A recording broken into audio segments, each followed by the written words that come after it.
And we're back here at the main event, second hour. Well, Dale, it's officially here. It's Wednesday here. Follow us, YouTube Live, TME Media AZ. We'll start promoting this so everybody can join us live, and all the Scottsdale Christian Academy's opponents can tune in and watch the show version as well, this segment as well. Live on YouTube, TME Media AZ, of course, on demand later in the day as well. Text line 623-252-6670. We got a very exaggerated Tori's got to go! Like 4 lines of O's today. Obviously, a lot of people not happy with that output last night, but hey, it is high school season. Starts here. They've been practicing scrimmage tonight, game next Friday.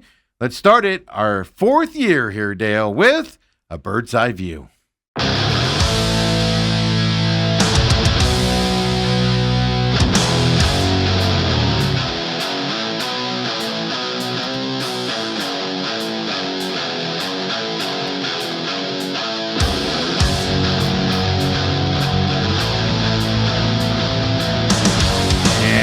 So they're 3-time QA state champion, back to back to back. I was trying to figure out how to do that graphic. You're making my life difficult, Coach Michael Sheehan, as we put his name on our graphics there. How you doing, Mike? Good morning. How are you guys? Can you hear me? Yeah, absolutely. You're good. We're actually rocking and rolling here today. I'm in like a green room. I know. It's pretty awesome right here. I don't know. I was just saying, are you in a media room? Do you have a media classes now or what? It's at SCM in one of the media rooms. They made a green room with a door on it and everything. And hey, Dale, I haven't seen you in a while. How's it been? Hey, man, make sure you give me a call and we'll do that launch that we were going to do in June. But, no, it's been a while. Yeah, it has been a while. You look good. Have you lost some weight? No, dude. No? You heard me. Did you? Okay, I was wondering if the volume was on in commercial. Could you hear me? No. That's what that. No, I'm up 20 pounds, dude. I appreciate it, but this angle that I have, the computer is working out really well right now. It is. It's not but looking if I lean up. back, it gets a little thicker as you go back. But no, I went on vacation. Everything's black. You got the black shirts. You got the black backdrop. That's perfect for you. It is it's black as thin, like thinning, right? So I'm up 20. We went on vacation in San Diego and I gained 15 pounds literally in a week's time. In a week's time. We had just finished summer.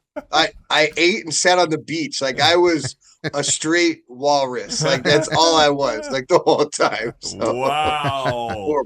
Hey, Rob, before we get started on SCA stuff, Robert says, can't wait for the Hammond Bears talk. You mean the best team in the NFL? The best team in the NFL. Wherever they play. I don't care. Yeah. The Hammond Bears, wherever they are, as long as Caleb's leading us with that fingernail polish and all that stuff, we're good to go. We are okay. I remember last year, they're not very good. We stopped doing our show. And all of a sudden, they're one play away from the NFC Championship game. So I don't know if I'm always right, but I'm always right. So just letting you know. Well, didn't we brought you on after that when they were? Yeah, we brought you on, or we at least talked about bringing. I'm pretty sure we brought you on. No, we talked about. Oh, we just talked about it. Yeah, because I get this text. Good enough. Yeah, because you didn't want to be you didn't want to be wrong. It's okay. I always bring you. I'm wrong a lot around here. It's all satire, Mike. It's all satire around here. Listen, whatever we say, right or wrong, it's all satire. It's all satire. Of course. Hey, tell us about your off season with your team. Obviously, new quarterback this year. Lots of seniors gone from last year's team. It's almost like a reset year after 3 championship runs, man. What's the expectations? How do you keep these guys grounded and all that fun stuff in the offseason? Expectations are still high, right? I feel like we have we now have a legitimate standard, which obviously you go into a program first year, wanted to do it, get better this way, Dale. I kind of do things a little bit differently. I still don't even know what my rhyme or reason is for stuff, but I kind of go with the flow of things. Our standard's high. We're always shooting for that gold ball at the end of the year. We do know that we're replacing a quarterback, we're replacing a lot of positions. We're kind of resetting. The younger is now older now, and they got to get a little bit more experience and go through some stuff. But I think we're on a good trajectory right now. I think it's one of those things where you start the year. And when we go into Pima next week and tonight, scrimmage, we'll probably throw the ball a little bit more just to kind of throw the ball a little bit more. So it's not going to look like our true offense tonight and our true defense tonight. It's really just to get some good reps. But we'll really find out next Friday against Pima. I'm interested to see who we are and what we are. If we're physical, if we're fast, if we know what we're doing, if we're well coached. You don't know until you know. And that's the hard thing about this part of the year. So the interesting thing, it seems like every year around August is when Arizona gets its hottest. How have you dealt with the weather? Do you adjust practices, morning, evening? How have you gone about that the last couple of weeks? We have, I go in the morning until the last possible minute. So we go 6 to 9 until literally our last morning practice last week was Saturday. So we went 6 to 9 all June, 6 to 9 July, the beginning of August. We've been going 6 to 9. We truly just moved to afternoons this week. So we pretty much go 4:30 to 7. And how I kind of set up the practice schedule is if we can get on the field at first, we would love to get on the field at first.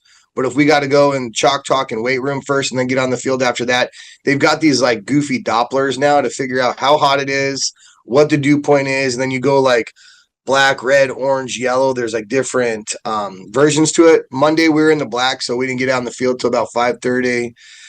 Yesterday we were in the orange, so we were able to start right on time. So it really just depends on what that little Doppler says. But 4:30 to 7, you get a little bit better heat advisory because it is what it is. It's been cooler with the rain, but it also doesn't help the mugginess. Right. It's all over the place. Right. And you're spending all that time with other sports teams, that are starting up and things to that effect. So when you get pushed back, that goes to them as well, right? In terms of the practice times? Yeah, unfortunately, so it's hard, especially being a smaller school, right? And we are getting a new field built out across the street, and we're supposed to get a new weight room in the next couple of years. But until that time, the sports and the athletics have grown so much at SCA, which is amazing. Like our girls football team has, I think, 40 plus girls right now won the state championship last year. So we're sharing the field with them, which I love. Like I totally love that. But then you've got your off-season teams that want to be using the weight room. And if they're scheduled for the weight room at this time and our practice gets pushed back, like unfortunately, we take precedence, and I don't like to do that to other programs, but we got to kind of move some stuff around. And, I don't like to be the guy, well, it's football first, but we have the most amount of kids. So it's hardest to move us around. So I don't even know if that answered your question, but perfect, that was the answer. Yeah. Since you just brought it up, what's your roster size this year? What I'm getting at is first year. I think there's a guy. You know what? There's a guy on Twitter that says I think we're at 90. So I think are we around 90 or I don't know, that was 70 or 90 or something? I don't know. Boy, whatever he says is right. Really so grown. you know what I mean? Yeah. What if I tell you our roster size is at satire? I don't even know. If I say our actual roster size? What I'm getting at is your first year. I mean, you've been on this program for 3 years, so without getting into the numbers of it, right? I know we're having fun with that other conversation, but your first year, you had a hard time. You had just the kids that wanted to play football. Next year, you win that state championship. You got some basketball guys that wanted to come over and play, stuff to that. So you technically grew the roster, but from the hallways. Last year, you actually lost. It was harder to get kids to play last year at the beginning of the year. Some kids didn't want to do it or move into that side from the other sports. So what I'm getting at is this year, you've got 3 in a row. I can imagine some of the kids are like, I don't want to be part of the first team to not win a championship. I don't want to do that type of stuff. So what's the I haven't thought about that. Yeah. That's a good, interesting comment right there. I think football's hard, and I think not every kid wants hard in their life. So I feel like our roster size kind of stayed the same.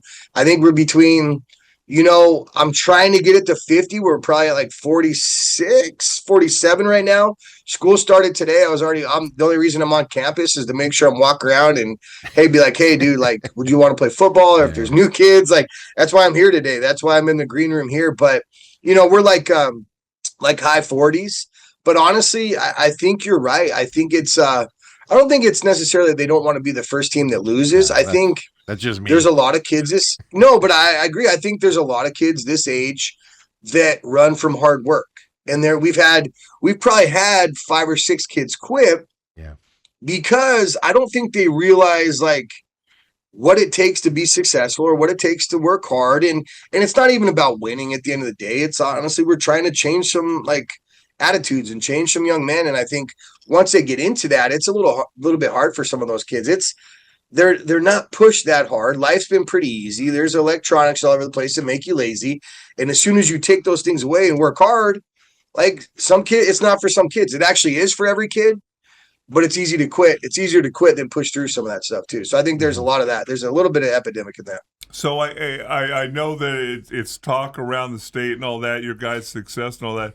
So, like the college coaches, NFL coaches, with each successive championship, they get more and more money. What's your bonus up to now? I think I get less and less every year. That's what it is. It's like, they're building a new he's here. He's not going anywhere. No, it's definitely not a money thing. There's no bonuses. There's none of that. I think my whole stipend goes to my kids going to school here. So it's, you know what I mean? It's one of those things. I don't do it for that. I don't do it for the money. I do it for the kids and the school and the program and all that stuff. And there's no bonus. Let's give your other part of your life a little shout out here. Says Steve saw your little movie the other night and number one again. And just give us the name of your real estate company and what you do there. You got to start plugging that, Mike. You don't do a good job of plugging that thing, man. You got to start plugging it. I try not to. I try to separate like my business from that, but at the same time, real estate is all relationships. So it's like, I love people. I love doing stuff. Like, I feel like I'm a coach all the time. I like having people, like helping people find their next home. And it's a cool thing because you get paid to do it at the same time, unlike football. You know what I mean? It's one of those things. But real estate I've been doing for a long time. I have my own group. I think I have 8 or 9 agents that I work with that work under me. Hold on, is it been doing it for a long time. I mean, what kind of leader is it? 8? Is it 9? Is it 10? Well, come on. Hey, when the market's not good, like they just kind of disappear, right? Okay. Like real estate's hard. It's hard. It's a constant grind. You don't get paid a salary, and if you're not making money, you got to do something else. So 8 or 9 is truly the answer because. Somebody might have to go get a job to be able to make sure they pay their bills. And I totally get that, right. But they're always on the team. There's always a spot. So when the market gets hot, they can come back and, go like that. But I do pretty well. I am, like I said, or you guys said, I'm like in the top, I think 0.005%, but I think it's kind of cocky to say that instead of 1%. But I'm up there. I work hard. When I'm not coaching, I'm definitely doing real estate or coaching my own kids or hanging out with my wife. But that's literally all I do is kind of help people. That's how I feel. Well, how do people get a hold of you if they're looking to buy a house or sell a house? Dude, I'm not as cheesy as that 72 sold, but you should have a little blurb right here, just like the Sheehan Group. Okay, we'll set it up. We'll set it up. Segment, that's the thing, yeah. This segment needs to be sponsored by the Sheehan Group and put my cell phone number up there. Well, hey, I don't know if I want my cell phone number for everybody who listens to this per se, but that's the problem right there, right? But no, I was thinking about the other day because you advertise around SEA.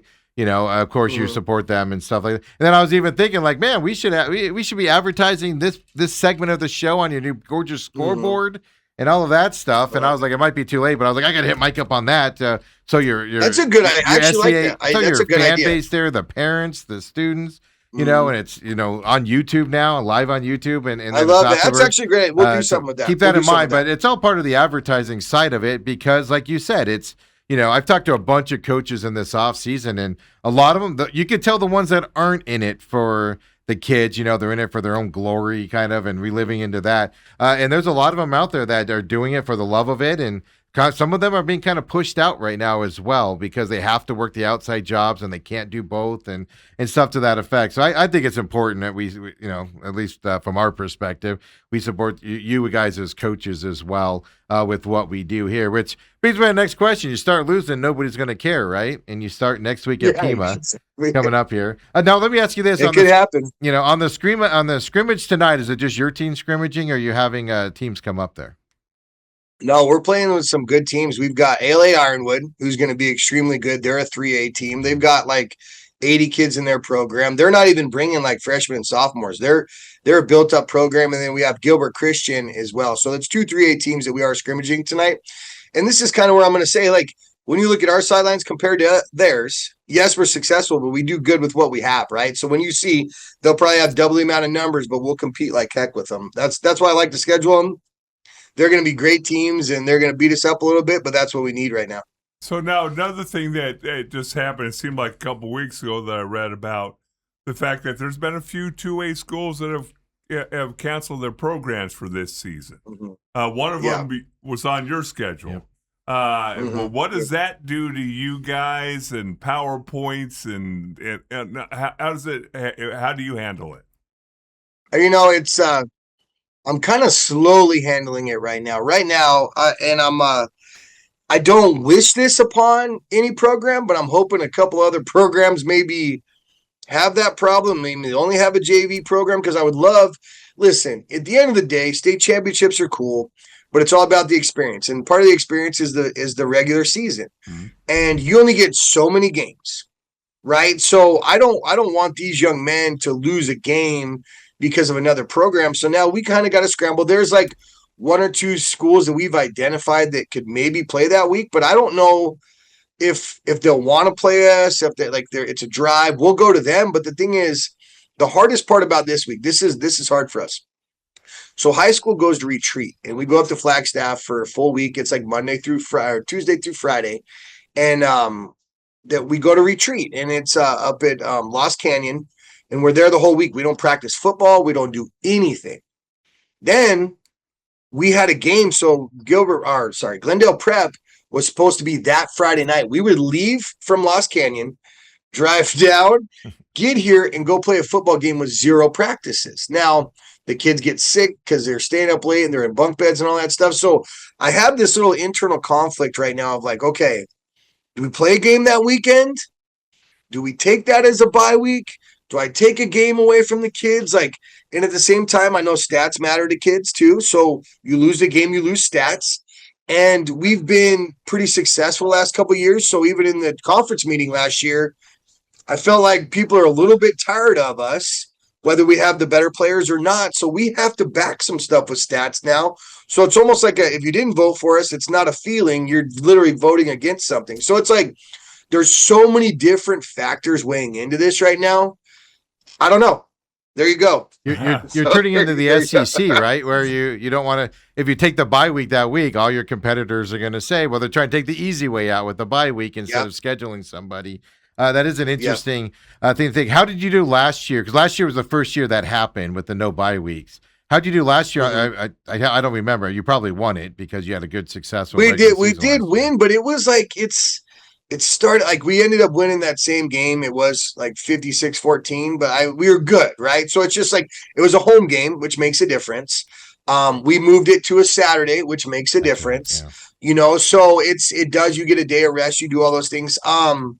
We were good. It was a good team to play that week, but it makes it difficult because now one of the only opportunities that we do have is we get here and then we'd have to drive another 2 hours to a rural school to go play, and the opposite way of Flagstaff. So, it puts us on a bus for 6 hours after a week of no practice. Like, do you worry about injuries? Do you worry about kids saying all the things? Are we putting too much on a kid at this point? Is there too much worry about the stats and the wins and all that stuff where you stop worrying about the kids and their health? And there's so many things. There literally are so many things to that week. That's like the toughest week it could have happened. And it's week 4 in the season for people that are tracking at home. So what's also, one quick? Sorry, go ahead. No, go ahead. I was just gonna say, I was quoted by Ober in the Arizona Republic about and it wasn't like a shot, but I feel like last year they took the bye weeks away from us. And we are the smallest rosters, the smallest, and we have a good sized roster for our level, but there's rosters with like 25, 30 kids on it, and you're not giving that school a bye. I do feel like I never, ever, ever have opinions about rules and AIA and all that kind of stuff. But the one thing I will say, with the smallest level schools, taking bye week away is very difficult. You said that last year. It also doesn't, and it also doesn't help if there's a scheduling thing, because no one has a bye. So if one team's drops, you kind of like it screws 10 teams. Where if you had some buys, you can kind of move some stuff around, make it work, and everyone's happy. But we can't do that. We don't have that option, that luxury, and it's not our fault. Well, what about the other schools that are being dropped? Obviously, they don't. Glendale Prep doesn't have a Same varsity thing. program. There's no bye weeks. There's no finagling. Oh, I see what Like, you're saying. So their week know, would be different than yours, so you couldn't buy it up. yeah. So it's just all those people missed that week, and there's nobody during those weeks that would be open Yeah, unless another team drops. yeah, because that's the thing that's a good thing you bring up. I didn't think about it. Is like seniors this year. If you don't get a game in that week, they're taking that experience away from them. For that Yeah. side, and if you don't take away the outside noise and the talk of they're just shunning a game now to get healthy and be better, whatever. But think about it from the player's perspective, and they're like if it is their senior year or whatever, every game matters to them and to get out there and do it. So that is a great take. Say you have a transfer too. Last one. I know they like you feel like say you have a transfer. We have no transfers, so we're not worried about this. But say you have a transfer. Ooh. That kid loses another game. Yeah, because he has to sit out 4? Yeah, 5. He's got to sit out 5. So if you don't have a game 4, then he's not playing until game 7 then. Right. Question that I'm sure you're going through this, maybe a little bit last year too, but the SCA were the darlings. You win a state championship. Oh, that's cool. They haven't won one since, there were leather helmets and all that. But then you win another one, and now you win another one. It goes from it happened to everybody. It happened to the Cowboys in the '90s. It happened to the Chicago Bulls. It happened to Golden State. They're the cute, cuddly little things. And Steph Curry was so cute and all that. And all of a sudden they start winning 2 or 3, and they're like, "All right, I'm tired of them." How do you, your staff, and the players deal with that sentiment? It's interesting because it's always changing, right? I feel like, it was cool. SCA won the first year. Then all of a sudden we had this miraculous season 2.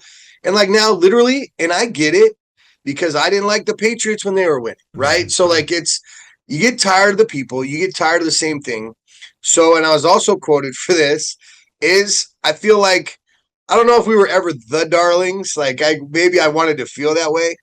But I feel like we're the good guys. I do feel like we do things the right way. I promise you I do. I feel like we got great kids that do things the right way. So unfortunately, we become a little bit of the villain type stuff. And I feel like we're just going to embrace it. People aren't going to like us. Like, I hope they respect us because we do the things the right way and we've been successful in the right way. We don't recruit. We don't have gigantic rosters. We are homegrown. Our kids have been here since kindergarten. Like, I hope people can respect that. But I know at the same time they're probably really tired of us, and I understand that. But that's not my fault. Well, I'm not here to worry about feelings and all those stuff. We're gonna embrace the victim, or we're gonna embrace the villain. We're not gonna be villains, but if you're gonna paint us as that, we're just gonna play football the same and not change. We're not gonna play down or feel bad for being successful. Well, I mean, you would do the same thing if you were an opposing coach, where you would be like, "All right, I we got to get to this point, so right?" You'd say all this stuff to your team to get them motivated, even though they know how good you are. So you get that element in football as well, and stuff to that effect. I can't tell you just from my out there and stuff. I mean, I've had interactions with some schools you've beaten a lot lately. That have a lot of talent out there and stuff, and that I've had fan bases just be like, "What are they doing different there?" And I've literally just looked at them like they look identical to you. I thought you guys were going to win that game, and they just get it out at the end, type of a situation. So I think the respect's there, but I think what a lot of people get caught up on is the getting their teams ready to play and focus and stuff like that going against the best, right? You're going to fire them up that way, just like you would do out there. I think I'm cheesy. I think that's why maybe I'm different because I tell my boys I love them all the time. I don't like to say this out loud, but sometimes I'll cry in front of them. I'm very vulnerable. I have real conversations with them. I'll pray with them, and we're reading a book together right now. So it's like every program wants to be like, slam. We want to beat this up. We want to do this. Like there's an emotional, vulnerable culture part of this that's huge. And I think that's the difference in us. Who's reading a book is a program. Like I'm sure coaches tell them like their players, they love them, but like, I think our bonds are greater. I think our assistant coaches love on each other. Like when Dale was there, like he's still going to dinner with those guys and lunch with those guys. And I think it's a culture thing. It's a love thing. It's a growing young men thing. And if you make football the last thing, then you'll be really good. Well, I mean, just as a side note, I can tell you, just to add on to that, just when I'm out there, it's funny. I always joke around, like I get treated like I'm somebody on the team. And I'm like, players are 5'5" me and I'm just like, guys, I'm just here to report on your game or what. Awesome. Coaches will come over and talk to me and stuff like that. So it is, and I'm not saying other teams aren't that way and stuff like that, but it is an amazing thing that you guys do up there, and you guys got to get credit for it there as well. So at the end of the day, before I get out of here, Mike, the biggest compliment is you wouldn't like you and your team at this point. Yes. I would not. I would not. I honestly, I would find so much about Mike Sheehan that I really like. Even I would respect it, but I'd be like, oh, I hate that guy, and this is why. Yeah, look and at my team would know. Look at the way he yes, talks. Yeah. That my team would know all about it, and we would. Oh, we don't like Sheehan. I guaranteed. You're 100%. Yeah, that's what cracks 100%. me up about some of that noise is like it's like, well, you'd be the same way, type of a deal. But it is fun. Yeah. But hey, Mike, we got a little short one here today. I wanted to get you on. You're going to be on every Wednesday for the season coming up here, except for that break week. You always miss that week coming up here. As well. Oh, actually, never mind. I tell you what, do you have a second? I can bring you back now. My Ethan's producing and he was having problems. So let's take a break. Can you come back, Mike, with me? I got a couple other things. I don't even know what's going on, but right. I'm here. I know. Yes. We just changed stuff Yeah. here. I know. We Dale, changed stuff on the fly. Are you getting out of there, Dale? I'm getting He's out. going to go Are golf. you leaving? Yeah, I got tea time. Hey, Mike, look at that. I should have known it was the T-shirt. Look at that. It wasn't look at that that polo, just blue old shirt. Look at that polo shirt he's got on. I don't even know what that is right now. Is it It's chiclets? SMU. Are they like chiclets? It's SMU. It's the ponies. Yeah, the ponies. It looks like good and plenty The for me, greatest like the candy. It looks like a bunch of good and football plenty. program in history. 81, 84. Their quarterback got SMU. hurt. Quarterback's hurt. He's got a thumb problem. What's his name? He's got hurt. That's fine. Jennings got 81, hurt. 84 were the best team in the country. He doesn't care about today's team. Sorry. He doesn't care about today's team, Mike. Yeah, come on back. Let's have some fun with Right, Mike will here. Getting ready before we get into the game weeks out there. Dale, get out of here. We're tired of seeing you. Come on back, everyone. Main event.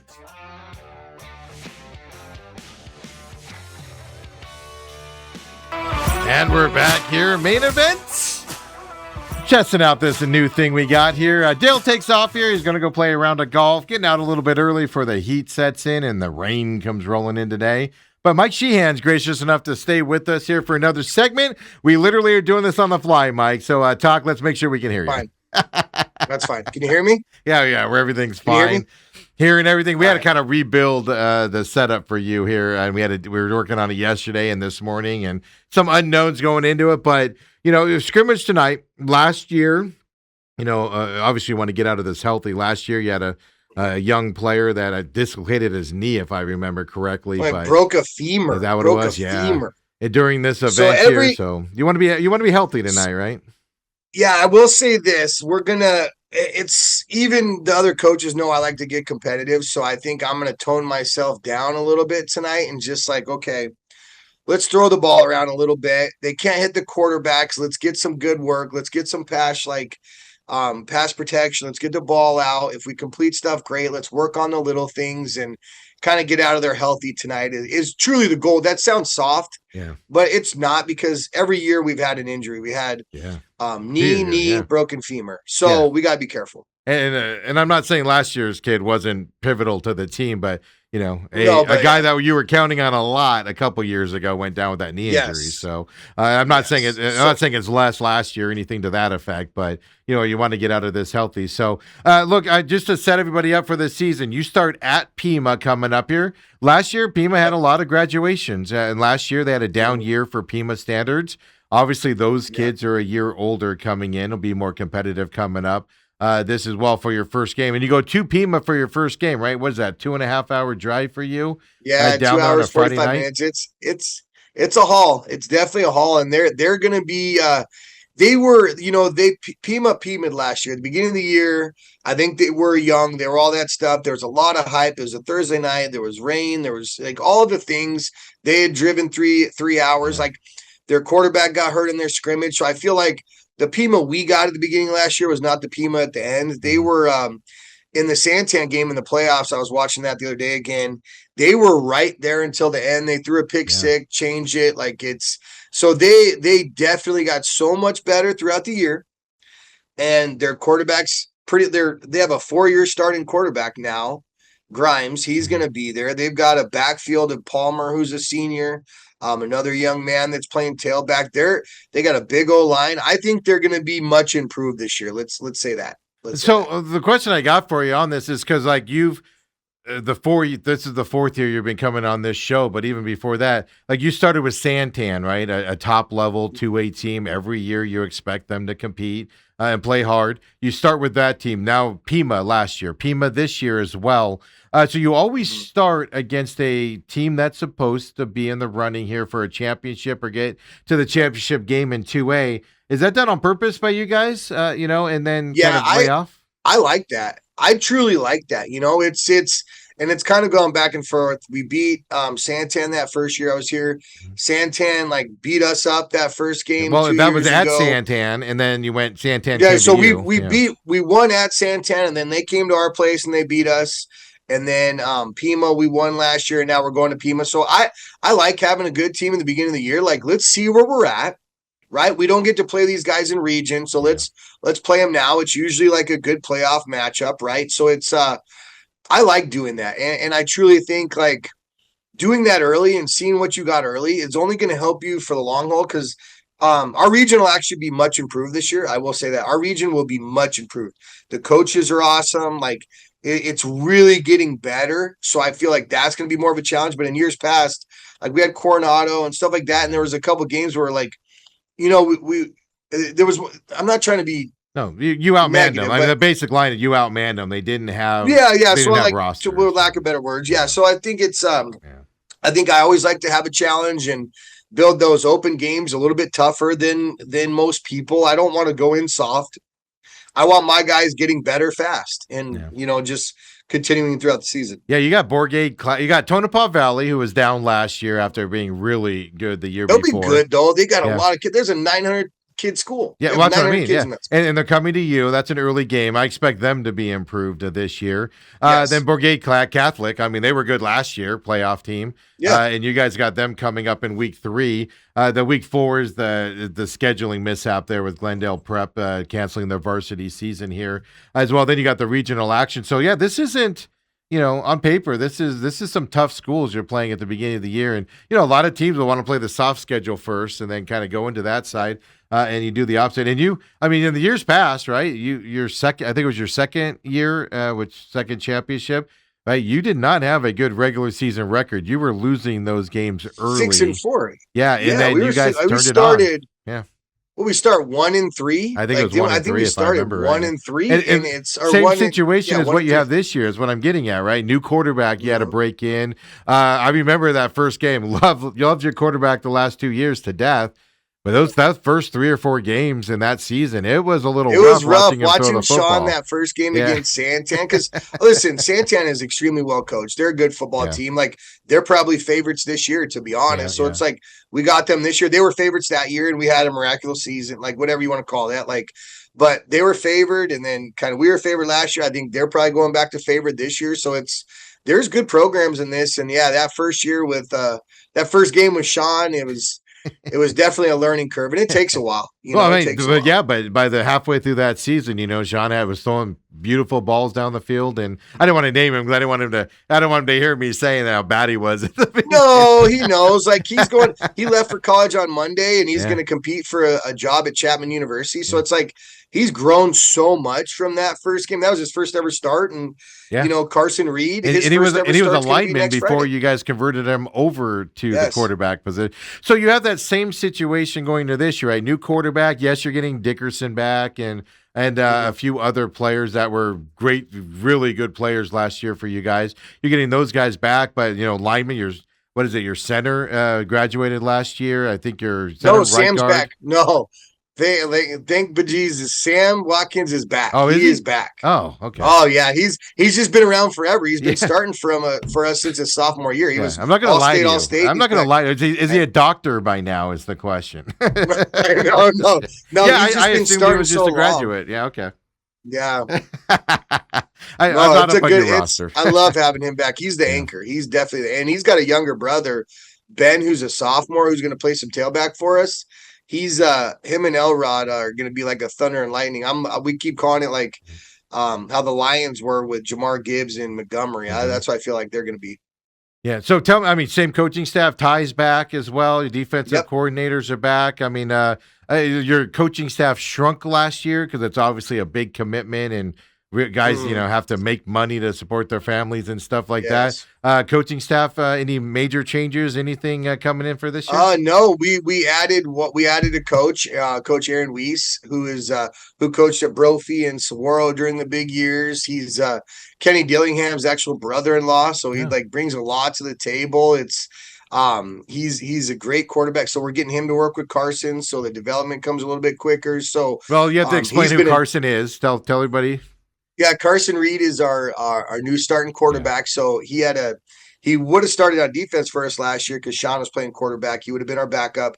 Had a knee injury week 1 and didn't play again. Yeah, so he has one varsity start, and it's Veritas as a freshman. That game we won, that we had everybody kicked out, right? So we couldn't in that playoff game. Yeah. Yes, exactly. So that playoff. Sorry, I had a client call. Oh, that's right. Yeah, I forgot. Yeah, he started that game that year, right? Yep, yeah, he started that game and all that. So he threw a pretty football. He threw a pretty football for that game and everything. So I think he only threw like 6 times and had 2 touchdowns. I think it was like 2. I think it was like 3 for 6 with 2 touchdowns. Yeah, exactly. So I don't want to overhype it if he's watching this. So take this with a grain of salt, kid. But no, I remember because I told you, your future's bright with that kid, man. The way he throws that thing, I remember telling you that. He is good, and I think it's going to be a learning curve because he lost a whole year of football. So that's why I kind of want to spin it around tonight, and I think it'll be interesting to see like his development and his growth throughout the year too. I think he's super intelligent, confident, like very well versed. He's got great feet too. He can run really well. So it's going to be that's the one thing where I'm like, okay, what do we have here? Right? What do we have here? I know we have a good athlete, but I know we had a kid that lost a whole year of football, and it's his first year starting. So I think his maturation process is going to be like how the team goes as well. Oh yeah, exactly. And I mean, he's got some veterans, pretty dang good veterans to rely on as well. As he comes back to kind of help him out from that side. So overall, team.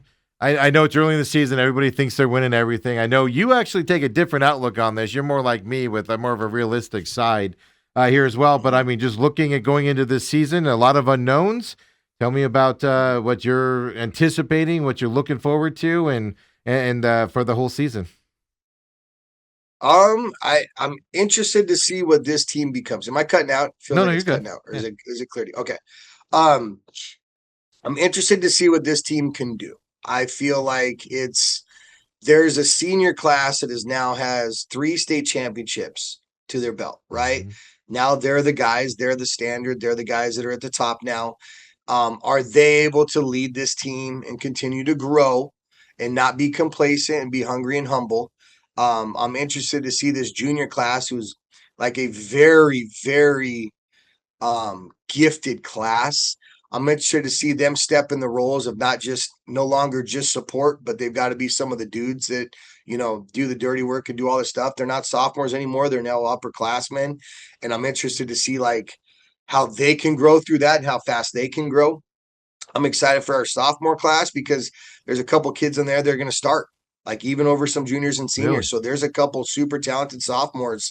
They're going to be starting. And honestly, like our freshman class, I'm excited to see them. We have a pretty large freshman class that came in. We only lost like 1 or 2 kids to other schools. Everybody stayed here, which is the first time in a long time.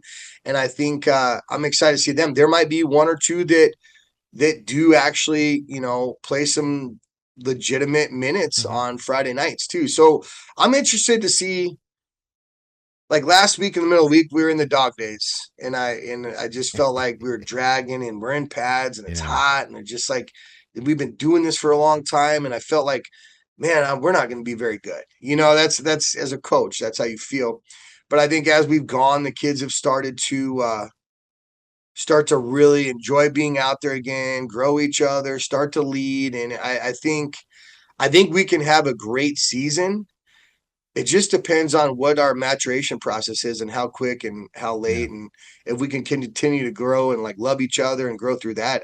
It'll be interesting. It's always like a book. Every season's a book. It's just you don't know how it's written yet, and you're just trying to fill out the chapters at the beginning. So I mean, like so you had it. Your first year was 3 years ago. People don't know what a legend you have to live up to. Every year you've been there, you've won a championship as a head coach, right? So your first year you don't get one. Everybody's going to be like, fire him on the spot, right? But I mean, so you came in that year with an older classman there, right? With an experienced quarterback and stuff to that stuff. Yep. Went on that run. Then you kind of had to rebuild that next year. Still got there, and you beat some good teams in that playoff to get there. Quite frankly, yes. I'll just tell you, you shouldn't have won a championship that year on paper.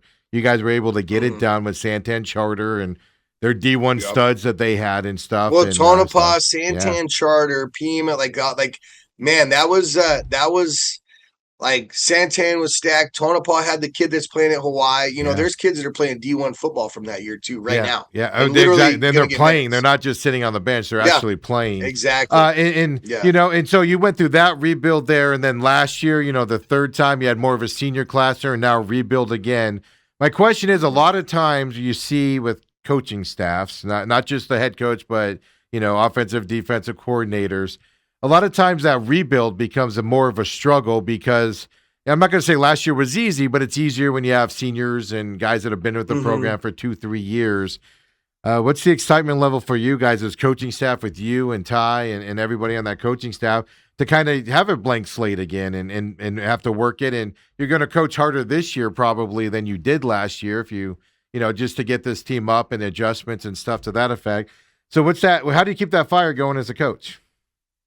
I think it's like it's kind of fun. You forget about the past and it sounds crazy because the past doesn't matter. Yeah. You live in the moment, and your job as a coach and as a program to help this next group. It's not even the next group. It's help this group. We're in the moment right now, and just like coach your butts off, love on them, and try to get them to be the best possible group that they can be. Now, when there is a standard, you get sometimes you hold them a little bit higher, or sometimes I get a little bit more frustrated because I want more out of them. They might not be there yet, but we're trying to get them there. So just the constant push, make sure they know when they're being successful, like all those things, just the growth period. It is fun, like each year is like running a business.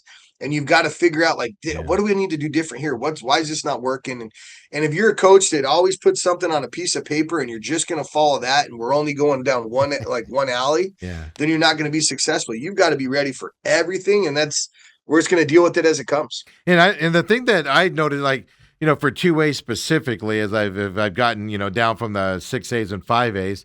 The coaching staffs in 2A, they're seasoned as well, right? And they've had success, especially the topper level ones are what I'm talking about here.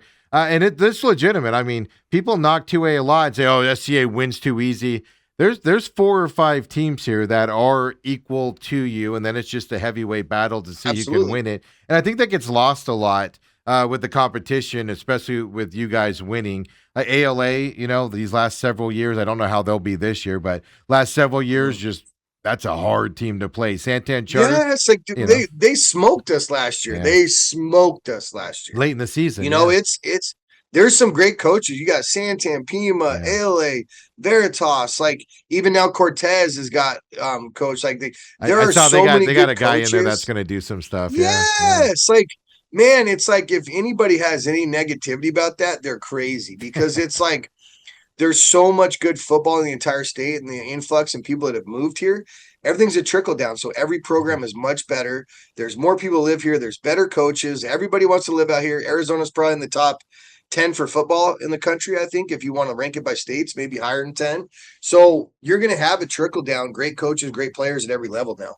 Yeah, I mean, it is amazing to watch. And just in my getting into 2A, just every year the competition. Like I said, unfortunately, you have teams that you just outman, right? They can't get kids like the old Coronado. They actually, the Dons, they had a really tough football team. They just had 15 people on their squad. They couldn't get more kids to come out for football. But that was a hard, dominant team that if they had the right kids, they would have been competitive and, against the schools and stuff. And it just, that just gets lost with the other side of it. Now, let me ask you a couple guys. Caleb Murphy, he's back as a senior? Yes. Caleb's phenomenal. That kid is Pfeiffer also back this year. Yeah, Isaiah Pfeiffer, Murphy. You've got those are Kyle receivers. Olafson, Sam Watkins, Dom. We've got some guys that started as sophomores: Luke White, Nathaniel Elrod. You've got like Dylan Dufek at corner. Like we do return a lot of really, really good football players. Well, yeah, people don't know that your JV squad has been really, really good these last couple years. I don't think they've lost a game in 3 years. Is it three? I know it's been 2 because Dale's son-in-law was coaching that team, and that's all we hear about, right? Is from that perspective. Oh wait, maybe 3. Is it maybe 3? It was just 2 years. Maybe it was like 1 loss early 3 years ago. I believe. I think you're right. So I mean, these are kids that have had success at the JV level. A lot of them dress for the game. They just don't get into the game. I know there's rules on that and stuff. So you have a program now, like you said, of guys being built up to come back here. So by the time they're starting consistently as juniors, they've played a lot of successful football within your program, and that's had to have helped with the success out there as well. So no, I agree. I agree with that. Well, Mike, every Wednesday next week we'll look ahead to Pima coming up, and I'm excited for that game. It's at Pima. That's a tough place to play. Last time you played there, if I remember correctly, you guys lost by a last-second field goal. I know there's some controversy. There's controversy. I don't get into the controversy everybody else does, but everybody says when you go to Pima, you better be prepared to play 12. And I don't necessarily feel that way, but that's the sentiment. I think they care about their football. I think they're well coached. I love Coach Wilkins out there. So I think, we lost on a last-second touchdown. Was it a touchdown? We stopped them on 4th down. They went to go kick a field goal. They kicked the field goal, but they blew the whistle because the play clock had gone out. But I don't even know. It was very whatever. The field goal was going wide left. We don't have to get into it. And then the whistle blew, and then they scored on the next play. So my only point is it's a rural school. The town shuts down for the football games. It's a hard-working. I call it a farm town. I don't know if that does it justice, but blue collar. These guys are lifting cement and hay bales and all of that stuff. Dude, the kids are awesome. I absolutely I love the kids at Pima. I honestly do. They're our opponents. I respect the heck out of every single one of those kids because they'll probably go to work and then go to practice after that is what they're doing. Well, a couple of years ago, that I can't remember his name now. That stud guy, he owned his own concrete business. Yeah, he's throwing Martinez had his own concrete, but he'd be pouring concrete for 10 hours and then go to practice. That kid was a monster. It takes a lot for me to walk up to a kid in 2A and be like, "Holy crap, you're huge." Yes. He was gigantic. So you got what time does the scrimmage start tonight? 6 p.m., my friends. What happens if because weather's supposed to move in tonight and stuff? Is there?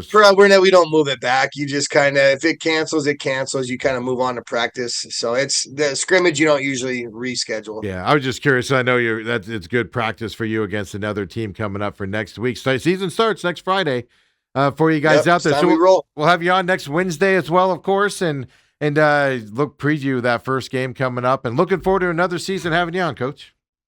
Yeah, absolutely. Thanks for having me, and I'm excited to have all my fans listening again. I know I don't have fans, and now now they don't have to wait for the podcast version. Now I have zero fans, they could join the YouTube chat now. Is what we exactly can talk about. Perfect. Hey, all you gotta do is like I did yesterday, just laugh at them and point it out there, and they'll just block you. So. Oh, I do. I enjoy that. I'm surprised I'm not blocked yet. I wish I was. He said he swears he's muted you, but he sure does respond a lot. Lies. In all seriousness, man, it's great to have you on again. We'll see you next week. All right. Thanks, buddy. Have a great weekend. You too. Thank you. And for everybody else, we'll just roll into here. Diamondbacks tonight, just kind of set up to Wednesday night's actions for you out there tonight, or actually this afternoon, 12:40. First pitch for your Arizona Diamondbacks. We talked about them earlier with Dale. Ryan Feltner, Merrill Kelly on the mound for the Diamondbacks tonight. Look, you got to overcome yesterday's game. The Diamondbacks have shown they can do it. Not let the terrible loss yesterday kind of linger. Cardinals getting ready to go up against, of course, the Raiders for tomorrow night, 5 p.m. action there for preseason. There's a ton to look at. And like I was just saying earlier with Dale, just as a recap, this is not the time that Jacoby Brissett goes into a game and struggles. Starters will play tomorrow night, reportedly, for a couple series. One series, he didn't say exactly how many. You don't know what Raiders are doing as of about an hour before showtime here was the last time that I saw anything to watch there. So we are right in the heart of all of this. High school football kicks off here in a couple weeks. We're right in the heart of it. Baseball, Diamondbacks, 3-way tie right now with the Phillies and Padres. There's 3 I told you guys, 3 teams are going to battle it out for those final 2 spots. Diamondbacks have the easiest schedule. They have hard teams, right? They got to play the Phillies, they got to play the Cubs coming up. They do have hard teams they have to play. And on their schedule, but they have the easiest schedule of the teams that are in the hunt for that final wild card spot as well. So, playoffs are here. It's going to be fantastic, to watch how this continues and keeps stifling it up and all of that stuff as well. So if you missed the news earlier today, Lakers sold. Yeah, right. You're going, wait, what do you mean the Lakers just sold? Yeah, they sold again within 18 months of their last sale. From the Buss family to the guy that owned the Dodgers. He's selling it now to Bob Iger and a guy named Josh Kushner out there from the Kushner family. $12 billion, so a $2 billion improvement over the sale 18 months ago. The interesting thing about that, as I said earlier, is the Dodgers owner is being investigated by the government for the loans that he took out from his own company to buy the Dodgers or to buy the Lakers, to buy the Sparks. Is that a reason why he's liquidating? Is it just Lakers aren't worth, NBA's not worth the hassle? Because I was thinking about it last night. Of all the leagues to own a team in, forget about liability, right? Like football's got liability with CTE and medical stuff, things to that. Take that stuff out of it. Just a pure franchise to own with the least amount of headaches. NBA would be the last one I would buy into. If you came to me and said, Steve, you have to buy a team either in Major League Baseball, NHL, NBA, or NFL. You have to buy a team. We'll even front you the money, but it's your team. We'll give you the money. You buy a team in a league, and you decide. And I have to do it. NBA would be the final league. I would not buy an NBA team. Their rules are ridiculous. A guy, Joel Embiid, maximum contract, makes $100 billion a year. I know I'm exaggerating. I know. Right, but can miss half a season and not play. Kawhi Leonard, same type of a situation. I couldn't handle that well. If I'm paying you, I expect you out there. I don't care if you have a hangnail. NBA would be the league. Is he getting out for that reason? Or is this government stuff a little bit better, a little bit more of attacking on him, kind of the deal that you're looking at? It'd be interesting to see if we get that information. Really quick on Steve Keim. Yesterday, he started publicly responding to some of the charges out there. He did talk. Steve Keim, of course, ex-Cardinals GM. The DeAndre Hopkins drug thing that DeAndre Hopkins since deleted tweet there. But also, he was in business with the guy that was ripping off NFL players, Jalen Carter from the Eagles, a couple other ones there as well that we know of. Other ones out there. All we've heard so far is through non-public channels, just people talking to him. He's lawyered up, et cetera, to kind of get that out there. But he did respond to at least the allegations made by DeAndre Hopkins, which I don't think he had nothing to do with, unless he spiked something which caused him to fail. He had nothing to do with the failed test, right, out there. But his public statement for that DeAndre Hopkins situation, basically he says the accusation is completely false. I did not contaminate, alter, manipulate, interfere with, or cause anyone else to interfere with DeAndre's drug test or its results.